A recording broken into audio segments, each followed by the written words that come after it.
Good morning, guys. Welcome to this Monday, October 27th. And we got one more week, then we shift times to winter time.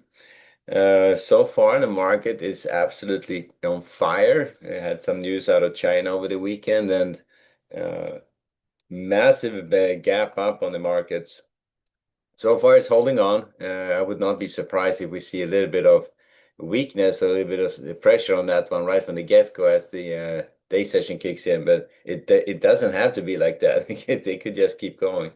But a lot of China concerns alleviated at least temporarily. We'll see if it holds. But that's the pop to the upside. So.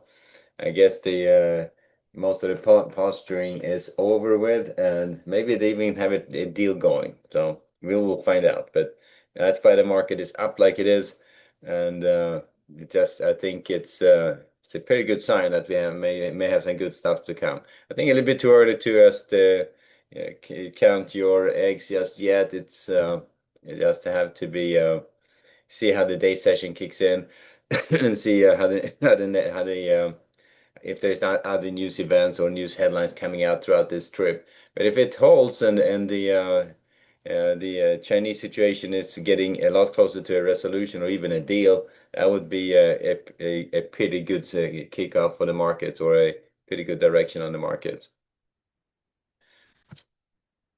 Hang on a second. I was wondering what was getting something news here in the background. Anyway, so. That's what we are looking at going into today's trading. Obviously, we still don't have any news to drive the market. We had the CPI number come out last week. Market reacted positively to that, and we closed at new highs. And then the gap up now is just a two punch to the upside. So it's actually pretty freaking good. So this week we had a bunch of news planned as well. We have a PCP, a personal income number planned on Friday, but we'll see if any of those are going to come out. Everything's going to be just absolutely, absolutely on hold. I believe the Fed meeting begins this week. I'm not sure if these guys are going to do anything, but if the Fed's actually still working and they're going to come up with an announcement, it's going to be on Wednesday. They're going to get the interest rate announcement. If they're working, I can't tell. I haven't heard anything about the announcement coming, so I would hope it does. But if they're not doing anything, then we're just going to be flying blind this week when it comes to economic news as well.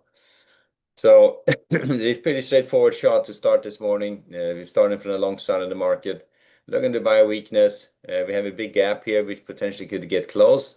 So I would look to buy against the 68.80s, 68.65s, these two support areas to get started. If they start taking out that 68.65s, I would initially look for a retracement trade, see if they can run it down here to yesterday's close or Friday's close, 68.40s.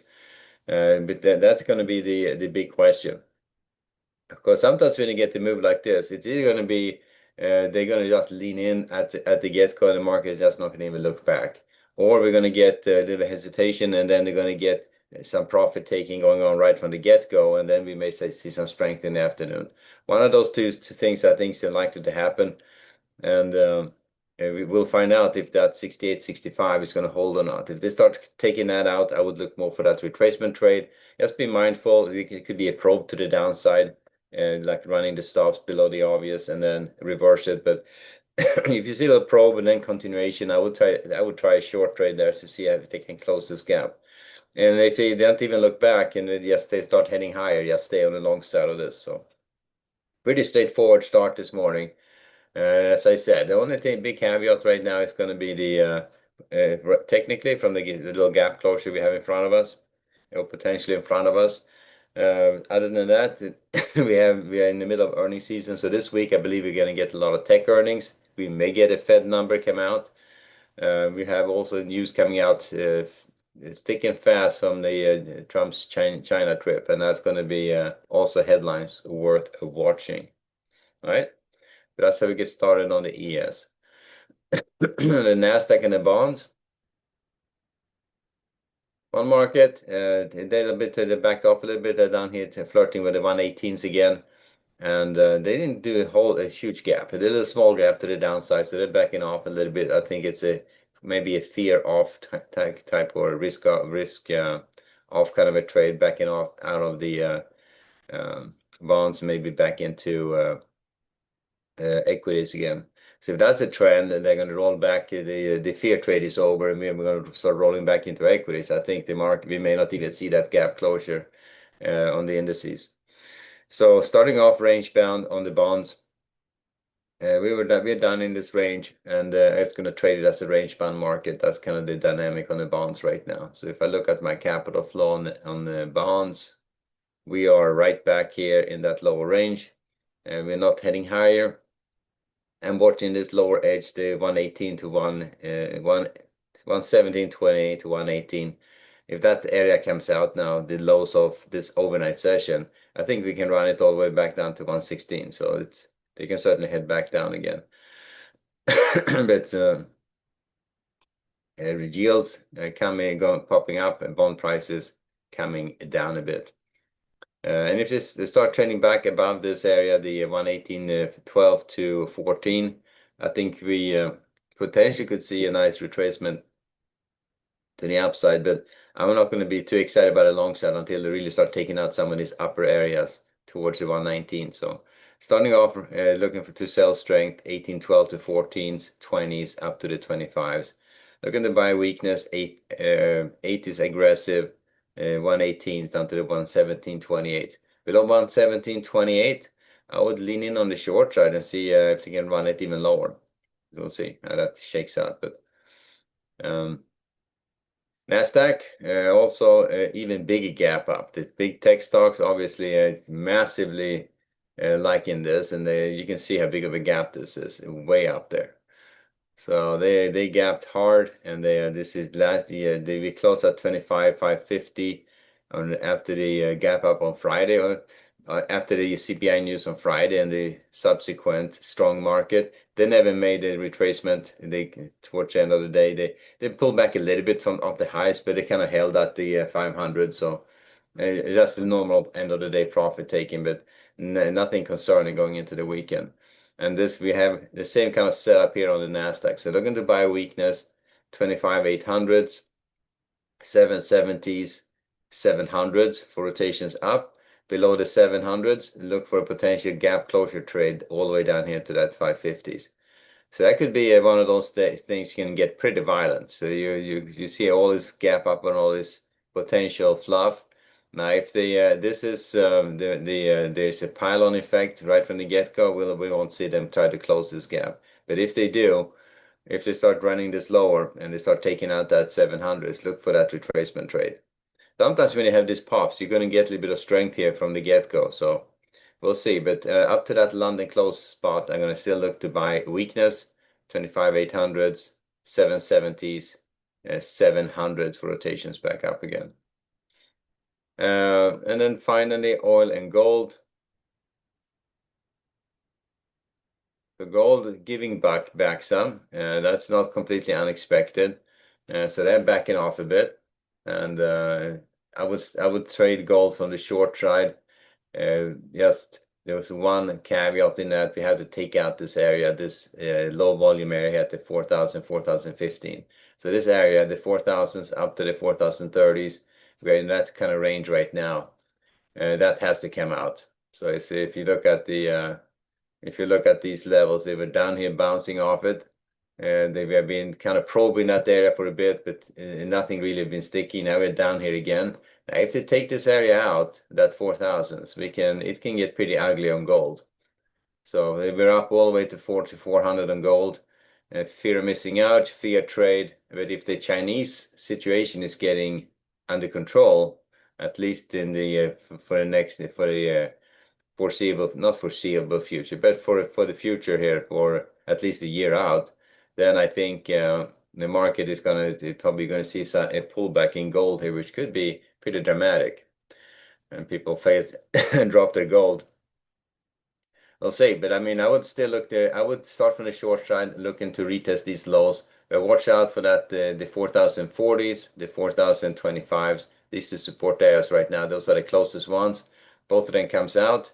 I would still look for a buying opportunity against the 4013s or 6s, 4000. There's smaller levels here since I compressed it further, further aggregated, so they look a little bit smaller, but this is the general area which has to come out, and it can come out pretty quick.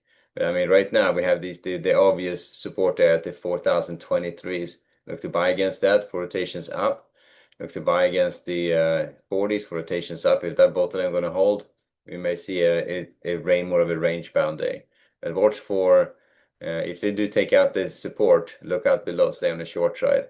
And it could be one of those days you just want to stay out of because it looks pretty choppy right now in terms of how it's reacting. So, but if it starts heading lower, I would be definitely try to get short, see if I can get in on a be good at trade location. Very cautiously because it's so volatile. It'll just chop you up if you're not on the right side of it. And oil backing off a little bit, but not a whole lot.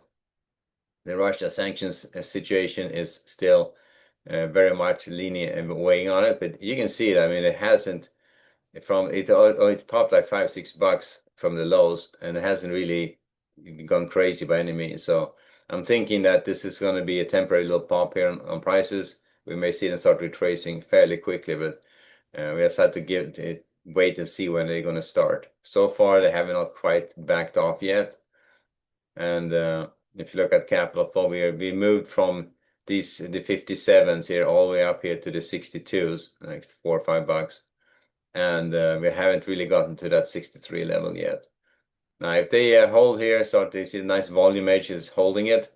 If they starts trading below that again, start retracing, I think we can certainly be right back down here again. But I think we had to wait for a little bit for that the sanctions to see how they play out. But if the supply is being offset elsewhere and China is starting to play ball, it's going to put Russia in a bad spot and basically they may force him back to the table. But I'm not going to be that benevolent towards China's intentions. I think they're going to still be buying Russian oil. It's just question is how the whole thing's going to shake out. All right. Anyway, so trade oil range bound. I would probably still stay on the long side on oil to buy weakness against the 6130s, 6075s, 6050s for rotations back up. It starts trading below the 6050s, so maybe look for further weakness. But at this point, that's kind of how we get started. All right. So, and on the short side, looking for short setups against the 6175s, 6210s, 6250s. A little bit of caution since we are still leaning towards the long side on oil. They have not quite until we figure out exactly what's happening on that guy. So trade oil from the long side to get started. Let's see if we can buy weakness in this early weakness. Now, if the weakness continues below the 75 and the 60-50s, just stay on the short side. I think they're getting repriced to the downside at that point. And gold, just trade that from the short side to get started. If support holds, there may be a long trade setting up. But at this point, I would be looking for the long trade, but waiting for that to develop properly and those setups. All right. So that's where we are on oil and gold. Back to the ES, and everything is kind of where we left it. So big question right now for this day session start is: are we going to get early weakness and a potential gap closure situation, or are they just going to just kind of keep going without looking back? So those are the two things I'm looking for. All right, guys, we'll leave it there. So good trading, and I will see you guys back at trading, and I will see you guys back at 11:30 for the next update. Now, Europe moved time. As you know, they moved their day to winter time, so we are 10 hours ahead, 10 hours behind them right now, or at least California is. So 1 hour across the board. But we'll move next week, and then we'll be back on track again. So anyway, good trading, guys. I'll see you back at 11:30 for the next update. Later.